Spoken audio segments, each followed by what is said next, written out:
نحمدہ و نصلی علی رسولہ الکریم اما بعد فاعوذ باللہ من الشیطان الرجیم بسم اللہ الرحمن الرحیم ان اللہ و ملائکتہ یصلون علی النبی یا ایھا الذین آمنوا صلوا علیہ وسلموا تسلیما اللہم صلی علی محمد وعلی آل محمد کما صلیت علی ابراہیم وعلی آل ابراہیم انک حمید مجید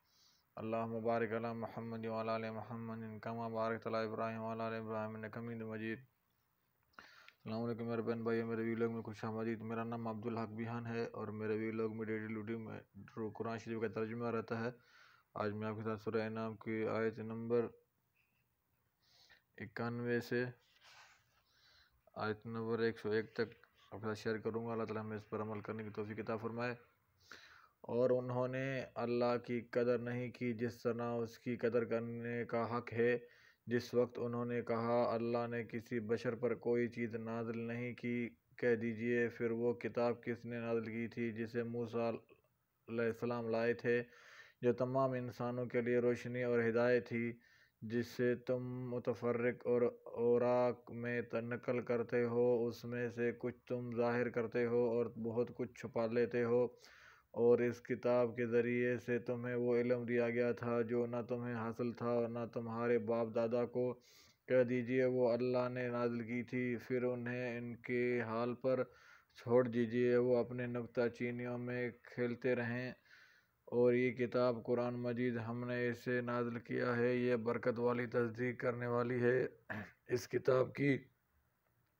جو اس سے پہلے آئی تھی، تاکہ آپ ام القری مکہ اور اس کے آس پاس والوں کو ڈرائیں، اور یہ جو لوگ آخرت پر ایمان رکھتے ہیں وہ اس قرآن پر بھی ایمان رکھتے ہیں اور وہ اپنی نماز کی حفاظت کرتے ہیں۔ اور اس سے زیادہ ظالم کون ہے جو اللہ پر جھوٹ گھڑے یا کہے کہ مجھ پر وحی نازل کی گئی ہے،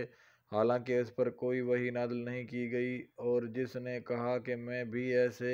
چیز نازل کر سکتا ہوں جیسے اللہ نے نازل کی ہے۔ کاش آپ ظالموں کو دیکھیں جب وہ موت کی سختیوں میں گرفتار ہوتے ہیں اور فرشتے یہ کہتے ہوئے اپنے ہاتھ پھیلائے ہوئے ہوتے ہیں کہ نکالو اپنی جانیں، آج تمہیں ذلت کا عذاب دیا جائے گا، کیونکہ تم اللہ پر ناحق باتیں گھڑتے اور اس کی آیتوں سے تکبر کرتے تھے، اور یقیناً تم ہمارے پاس اکیلے آئے ہو، جس طرح کہ ہم نے تمہیں پہلی بار پیدا کیا، اور ہم نے تمہیں جو کچھ عطا کیا تھا وہ تم اپنے پیچھے چھوڑ آئے ہو، اور ہم تمہارے ساتھ تمہارے وہ سفارشی نہیں دیکھ رہے جن کی بابت تمہارا دعویٰ تھا کہ بے شک وہ تمہارے بندگی میں اللہ کے شریک ہیں، ان سے تمہارا تعلق یقیناً ٹوٹ گیا ہے، اور وہ تم سے کھو گئے ہیں جنہیں تم اپنے معبود سمجھتے تھے۔ بے شک اللہ ہی دانے اور گٹھلی کو پھاڑنے والا ہے، وہ زندہ کو مردہ سے اور مردہ کو زندہ سے نکالتا ہے، یہ ہے اللہ چنانچہ تم کہاں بہکائے جاتے ہو۔ وہ صبح کی سفیدی نکالتا ہے اور اس نے رات کو سکون کا باعث بنایا اور سورج اور چاند کو وقت کے حساب کا ذریعہ بنایا، یہ سب بہت زبردست خوب علم والے کا اندازہ ہے۔ اور وہی ہے جس نے تمہارے لیے ستارے بنائے تاکہ تم ان کے ذریعے سے خشکی اور تری کے اندھیروں میں راہ پاؤ۔ تحقیق ہم نے اپنے آیتیں اہل علم کے لیے کھول کر بیان کر دی ہے۔ اور وہی ہے جس نے تمہیں ایک جان سے پیدا کیا، چنانچہ ہر ایک کے لیے ایک جائے قرار ہے